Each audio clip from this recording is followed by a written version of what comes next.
Olá, começa agora mais um episódio do OCP Saúde.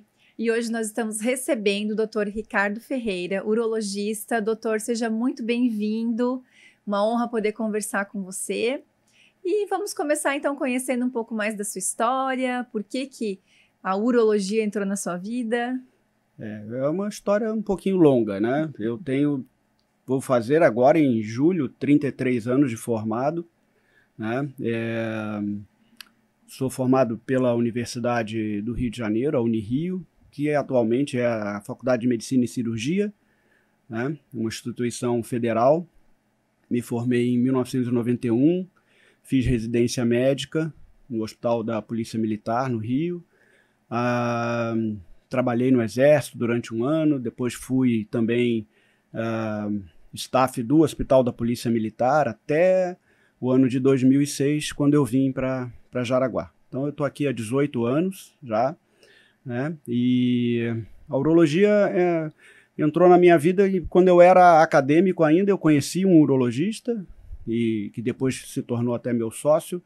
E como eu era o único acadêmico do plantão, homem, que as outras todas eram mulheres, eu acabava ajudando esse urologista em todas as cirurgias, em todas as urgências do plantão, e acabei ficando com ele e operando fora, e me enveredei pela urologia. Eu também queria fazer uma especialidade clínica, cirúrgica, que tivesse exames, né? E acabei enveredando por isso.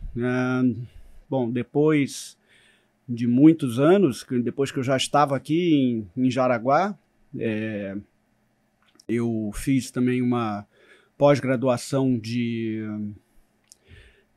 pode-se dizer que seja uma parte da nutrologia, que são doenças relacionadas ao envelhecimento, na Uningá.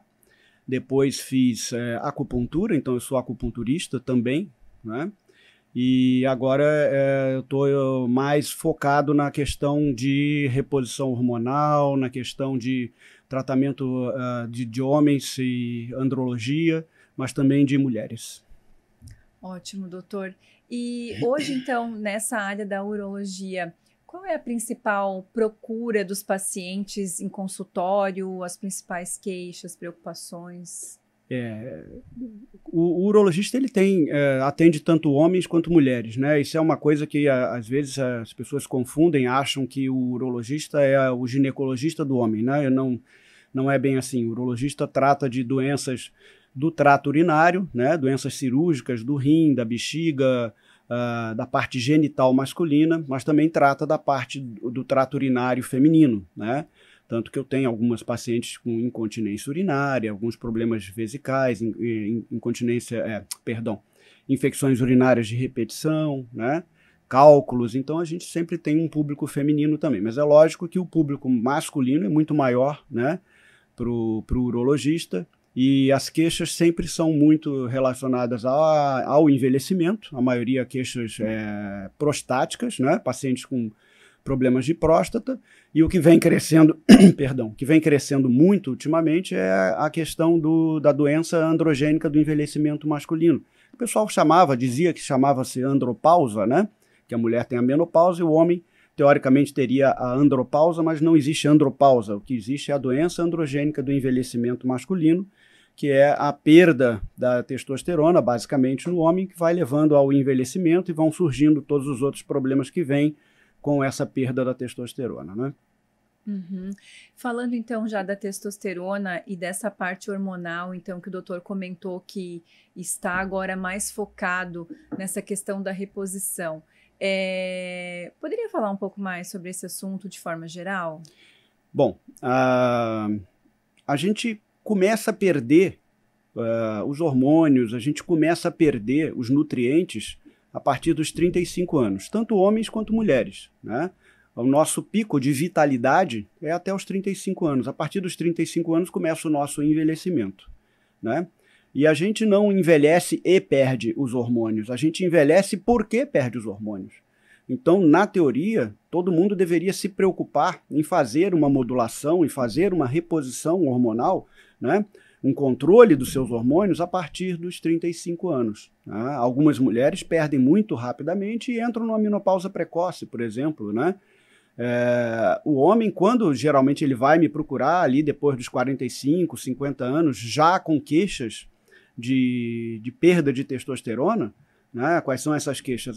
Cansaço, alterações na ereção, disfunção erétil, paciente até mesmo com sintomas depressivos já. Quando esses pacientes vão me procurar, normalmente eles já estão hipogonádicos, que eles já estão produzindo muito pouca testosterona, né?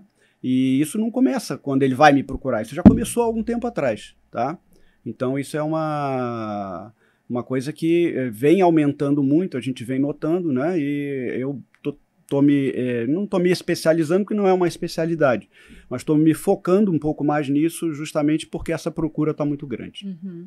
Doutor, e no caso, assim, vamos falar dos homens agora, já que a gente abriu o nosso bate-papo em relação aos homens, depois a gente fala um pouco mais das mulheres, mas você percebe que ainda existe uma certa crença, uma certa resistência desse homem ir buscar essa ajuda em algum momento da vida, ou porque, como você mesmo comentou, precisa ter esses pequenos sintomas, esse cansaço, essa depressão ou problemas de ereção. Existe ainda um gap muito grande entre o momento que ele começa a sentir isso até ele buscar ajuda? Sim, existe. Eu não sei se isso é uma cultura latina, né? O homem latino, ele tem essa coisa do machismo, né? De dizer, não, eu vou melhorar sozinho, isso daí é normal, é do envelhecimento. Isso acontece muito também com as mulheres, né? Dizer, não, você entrou na menopausa, não tem o que fazer, aceita que dói menos, né? Não é bem assim, tá? E no homem também tem isso, existe esse tempo em que ele começa a falhar, né? Ele começa a ficar mais cansado do que o normal, ele começa a ter sintomas depressivos, começa a perder, às vezes, pelo no corpo, tá? Principalmente na região genital, nas pernas, mas ele acha que aquilo ali, não, isso é passageiro, é do estresse. É claro que o estresse, o excesso de trabalho e outras coisas podem provocar esses sintomas também, tá? Mas o homem, a partir dos 35, principalmente depois dos 45 anos, ele tem que procurar investigar essa questão hormonal, essa questão do hipogonadismo, da diminuição da produção da testosterona, né? Porque isso daí é uma coisa muito importante e existe realmente esse gap. Do início dos sintomas até ele me procurar, geralmente são 5 a 10 anos ali, é uma perda de tempo muito grande. Uhum. E a testosterona, ela contribui de que forma no organismo do homem? A testosterona para o homem é praticamente tudo, né? O homem a gente sempre diz que o homem é um interruptor de luz. Ele liga e desliga, é só a testosterona. Ou você tem testosterona ou você não tem testosterona, tá? E a testosterona, ela aumenta a massa muscular, ela diminui a gordura, ela melhora a ereção, ela melhora a libido. A libido, quando eu falo de libido, eu não falo de desejo sexual só, eu falo da vontade de viver, porque muitas vezes a pessoa já está cansada, já não quer fazer as coisas, não tem estímulo para sair da cama, e isso também pode ser falta de testosterona, né? E aí também os principais sintomas de falta de testosterona que levam os pacientes a me procurar são a diminuição do desejo sexual e as alterações de ereção. Isso, assim, é quase que patognomônico, né, de uma disfunção de produção, de um hipogonadismo, tá? Que a gente chama, que é a diminuição da produção de testosterona. Então, esses homens eles começam realmente mais ou menos nessa fase de 45, 50 anos, um pouquinho mais, um pouquinho menos. É claro que o estilo de vida influencia muito nisso também, tá? Mas isso já é outra história, né? É bom a gente falar bastante dessa questão da importância deste homem não estar tão focado na questão da ereção, como você falou, mas de outros sintomas que às vezes ainda não afetou essa questão do desejo sexual, mas para ele também se olhar dessa forma integrada, desse cansaço, desse gerenciamento do estresse também. Exatamente, né? Como eu estava te falando da questão do estilo de vida, hoje é muito comum você ver um homem na faixa dos 50 anos e é barriga de chope, ele está com aquela barriguinha, né? Já está começando a criar uma mama, né? E isso aí, na verdade, o que é? É a falta da testosterona, é a questão da obesidade que vem ali com a alimentação irregular, com a falta do estilo de vida adequado, né? Porque a saúde integral são 3 fatores simples, né? É alimentação saudável, exercício físico regular, todo mundo tem que fazer exercício físico, e sono adequado. Se a gente não tiver sono adequado, você também não recupera suas células. Então, se você tiver um tripé adequado de saúde, você vai retardar um pouco esses efeitos. Pode perder testosterona, obviamente vai perder, porque isso é fisiológico, mas você vai retardar. Se você é um homem que faz atividade física desde cedo, você se alimenta adequadamente, tem um sono adequado, você gerencia bem o seu estresse, obviamente isso vai ficar retardado. Mas hoje em dia não é isso que a gente vê. É um consumo exagerado de ultraprocessados, são homens obesos. E aí o que acontece? Aí você entra numa diabetes ou entra numa resistência insulínica, você entra em alterações de tireoide, e que tudo isso também afeta a produção de testosterona. Então é um combo, é uma coisa que, né, você tem homens que chegam no meu consultório, não, eu quero fazer testosterona. Eu olho para ele e falo, não é a sua vez de fazer testosterona, não está na hora de fazer. Você precisa merecer a testosterona. Não se dá a testosterona só porque a pessoa quer, né? E isso às vezes é muito bom, porque a pessoa chega lá achando que você vai prescrever a testosterona. Não, você tem que mostrar interesse pela pessoa. Né? Falar assim, olha, não, você tem que melhorar teu estilo de vida, você tem que sair da forma como você está. Você tem que gerenciar o teu estresse, você tem que gerenciar a tua vida de uma forma melhor. Senão você não vai ter receptor para essa testosterona, vai gastar dinheiro, vai gastar tempo à toa, né? E pode acontecer da pessoa chegar ao nível de mudar o seu estilo de vida, trazendo a questão da alimentação saudável, o exercício físico e o sono, e não precisar repor? Muitas vezes sim. Como eu falei, a obesidade, né, o aumento de peso, a resistência insulínica, as alterações tireoidianas influenciam diretamente na produção de testosterona. Se a pessoa consegue perder peso, ganhar massa muscular, porque o músculo também ele libera substâncias anti-inflamatórias, enquanto a gordura libera substâncias inflamatórias, né? Se você ganha massa muscular, você perde gordura, você consegue controlar a tua tireoide, você consegue sair dessa resistência insulínica que você está, sair da diabetes, o teu testículo pode simplesmente voltar a funcionar muito melhor do que ele estava funcionando antes. E aí você não vai precisar fazer uma testosterona exógena naquele momento. Em algum momento, a maioria dos homens vão precisar da testosterona, mas isso pode ser com certeza retardado. E como funciona, então, doutora, a reposição da testosterona? São 3 formas básicas de reposição, né? A que o pessoal mais usa é a injetável, né? Testosterona intramuscular. São vários tipos de substâncias, né? Algumas você usa a cada 15 dias, outras você usa a cada 2 ou 3 meses, dependendo da indicação, né? Mas assim, a testosterona injetável ela tem o inconveniente de ser dolorido, né? Dói para fazer, e você tem que estar fazendo injeção no máximo a cada 2 meses. Aí a maioria dos homens opta por fazer a cada 7 a 10 dias por causa do preço, porque é um pouco mais barato. E era bem mais barato, agora está até um pouco mais caro isso, né? A outra forma é a testosterona transdérmica, né? Testosterona bioidêntica, testosterona base, né? Que é igual à nossa testosterona. Você usa transdérmico. O inconveniente, tem que passar todo dia, né? Tem que tomar cuidado com contaminação cruzada para não contaminar a mulher, não contaminar a criança, tá? E você perde um pouco na absorção, então tem que usar doses um pouco mais altas.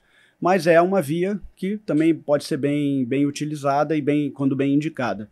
E existe agora também, agora não, porque já é antigo, mas agora está se fazendo mais também, são os pellets subcutâneos. Você introduz pellets, que são pequenos comprimidos realmente prensados de testosterona, que são colocados debaixo da pele, na gordura, geralmente no glúteo, né? E você implanta aquilo e aí fica 6 meses, 5 meses e meio, 6 meses, dependendo da quantidade que você colocar, obviamente, né? E aquilo vai absorvendo, existe um cálculo que se faz, que você vê a absorção e o que a pessoa deseja, o que ela precisa, a absorção diária, quanto ela vai liberar e o que a pessoa precisa, então aquilo vai sendo liberado. Quando dá lá para 5, 6 meses, a própria pessoa já começa a sentir que está faltando a testosterona, aí tem que reposicionar, tem que recolocar.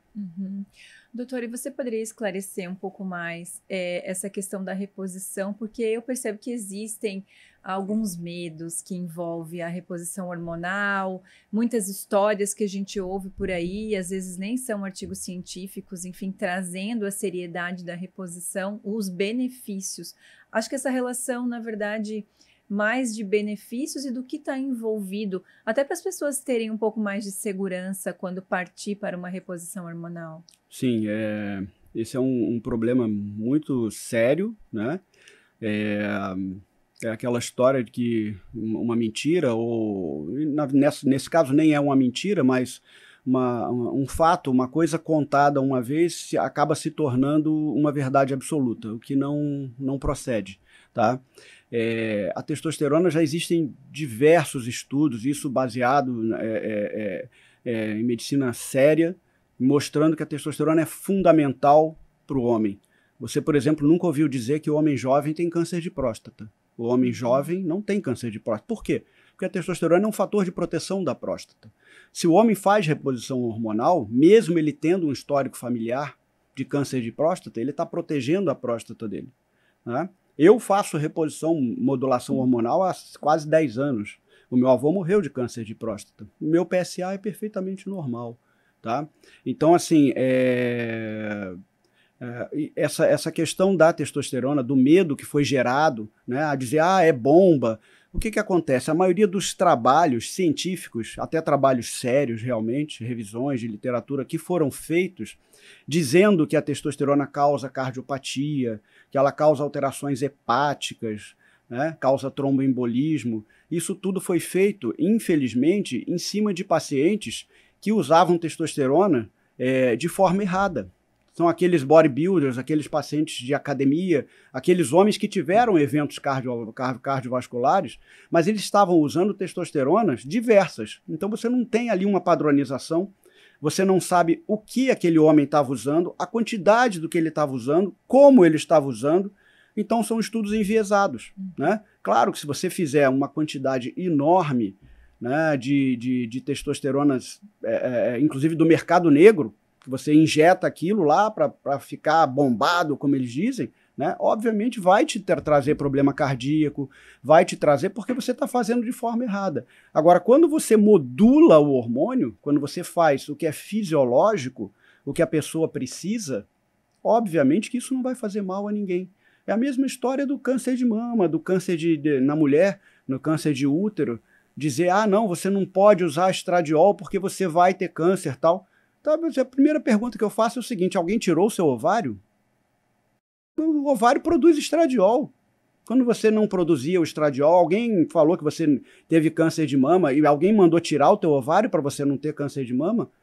Sabe? Então, são coisas que são inexplicáveis. Né? Que, principalmente falando da mulher agora, são estudos, por exemplo, o estudo que mais assustou as mulheres em relação a essa história do câncer de mama foi um estudo feito com Premarin.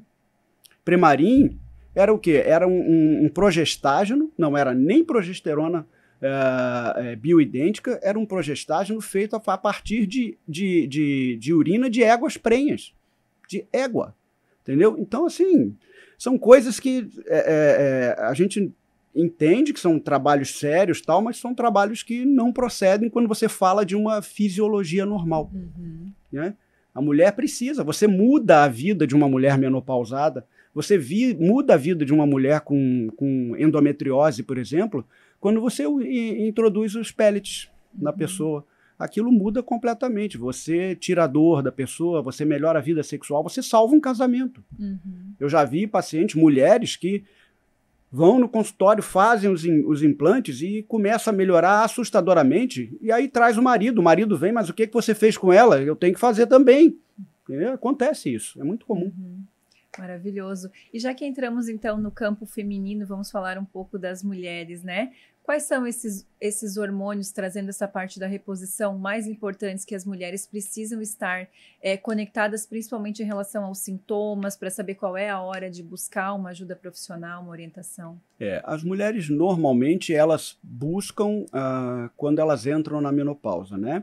Existe uma janela, que a gente chama, para iniciar a reposição. É quando a mulher completa 1 ano sem menstruar, quando ela entra efetivamente na menopausa. Esse é o momento ideal para ela começar a fazer a modulação, a reposição hormonal. Tá? Como eu falei, o homem é muito simples, é um interruptor, você faz testosterona ou não faz testosterona. A mulher é uma cabine de avião. Já viu cabine de avião? É botão para todo lado, é um monte de controle, a mulher é muito difícil de regular, não é fácil. Tá? Porque a mulher tem estrogênios, né? Tem estradiol, estrona, estriol, tem progesterona, e a mulher tem os hormônios tireoidianos que influenciam muito na questão hormonal. Tá? Então a mulher não é fácil de modular. E a mulher tem o problema da estética. Né? A mulher, se você fizer o hormônio de forma errada, numa mulher que nunca teve acne, e ela aparecer com acne ou começar a cair o cabelo, ela entra em desespero. Né? Imagina você perdendo seus cabelos e aparecendo acne. Você como entrevistadora, repórter, né? Imagina, né? Como é que você ia ficar na frente da câmera. Então isso assusta muito as mulheres. Então você tem que ser muito parcimonioso quando faz reposição da mulher. Precisa? Obviamente precisa. Muda a vida? Muda muito.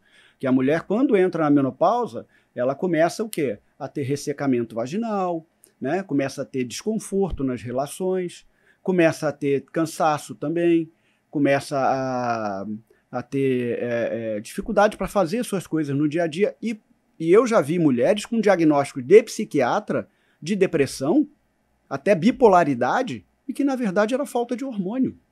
Você começa a repor o hormônio, para de tomar remédio psiquiátrico. Hoje o Brasil acho que depois dos Estados Unidos, é o campeão do uso de medicamentos psiquiátricos. Entendeu? Então o pessoal dá fluoxetina no posto de saúde como se fosse bala juquinha. E não é por aí, tá? Tem muita mulher que precisa fazer modulação hormonal, precisa fazer a reposição, porque o diagnóstico está errado. Eu tenho um paciente que ele teve diagnóstico de depressão jovem, 30 e poucos anos, e era hipogonadismo. Ele começou a fazer a reposição de testosterona, nunca mais tomou remédio. E ele estava muito ruim, muito ruim. Então, assim, são coisas que a mulher precisa, né? Voltando para a mulher precisa ter esse feeling. Entrou na menopausa, né? E outra coisa, quanto tempo depois da menopausa, até quanto tempo ela pode fazer reposição?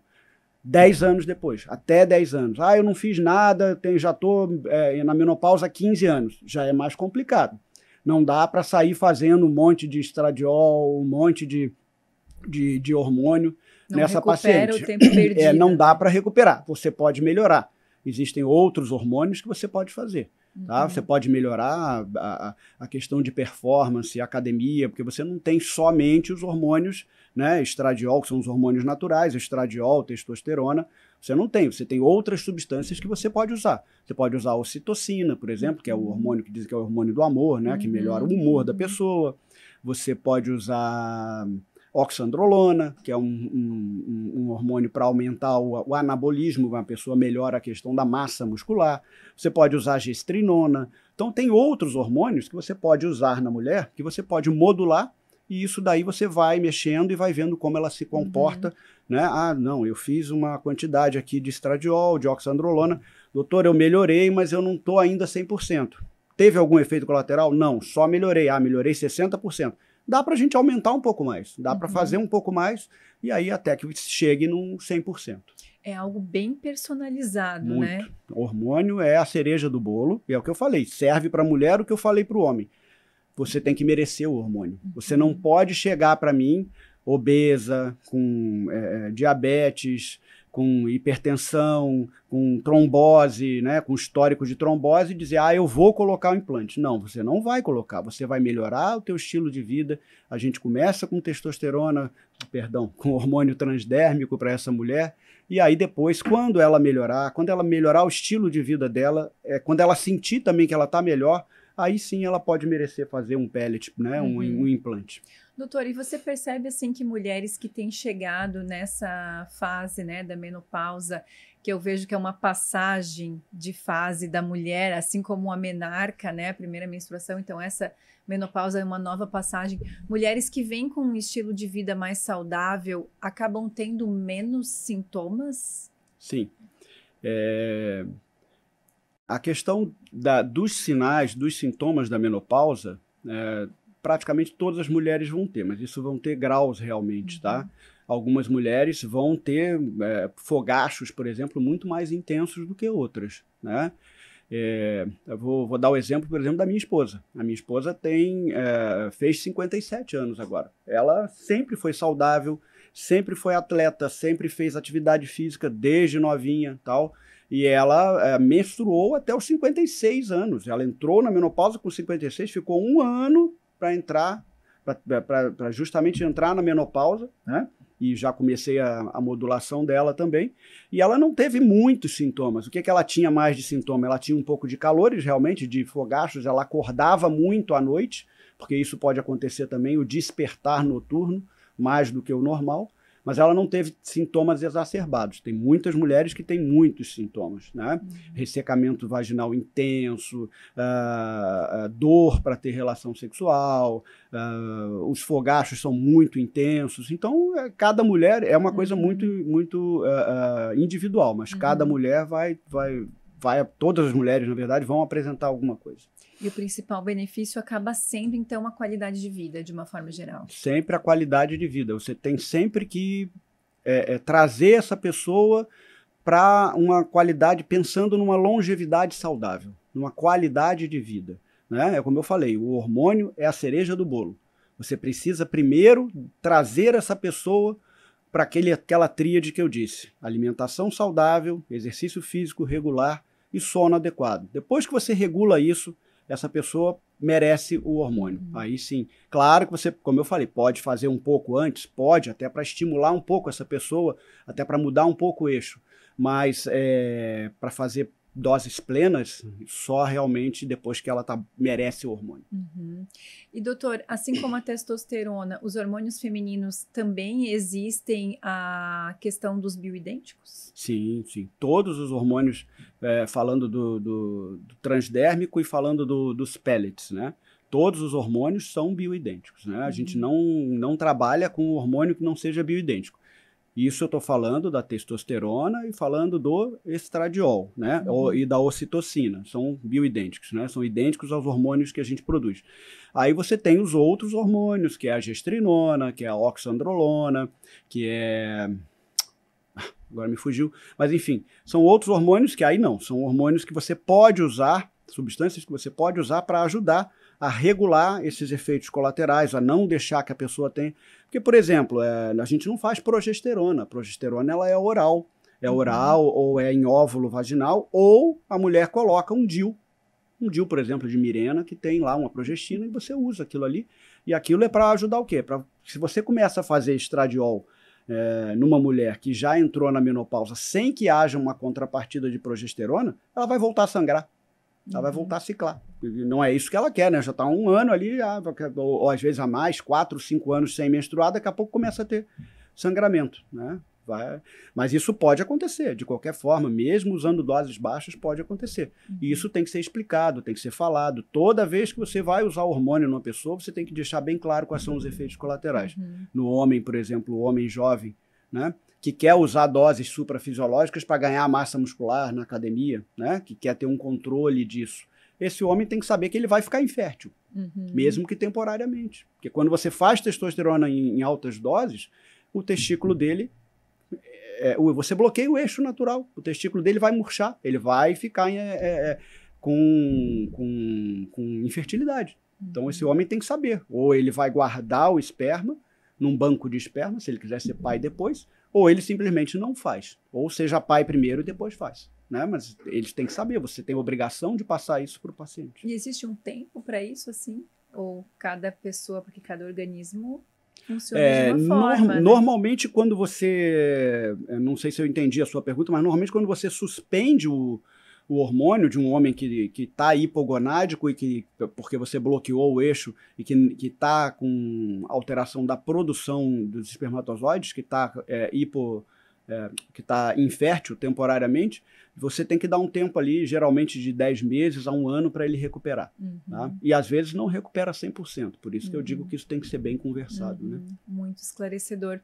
Doutor, muito obrigada pelas suas palavras tão esclarecedoras em relação à questão da reposição hormonal, trazendo principalmente, acho que, segurança e a importância, né, das pessoas buscarem esse auxílio para terem maior qualidade de vida. Eu que agradeço a oportunidade, eu acho que é importante, a gente está sempre falando desses assuntos que são um pouco polêmicos, mas são muito importantes para as pessoas, né? Espero ter ajudado muita gente aí. Obrigada, doutor. E aproveito também para agradecer a nossa audiência e espero vocês para um próximo episódio do OCP Saúde.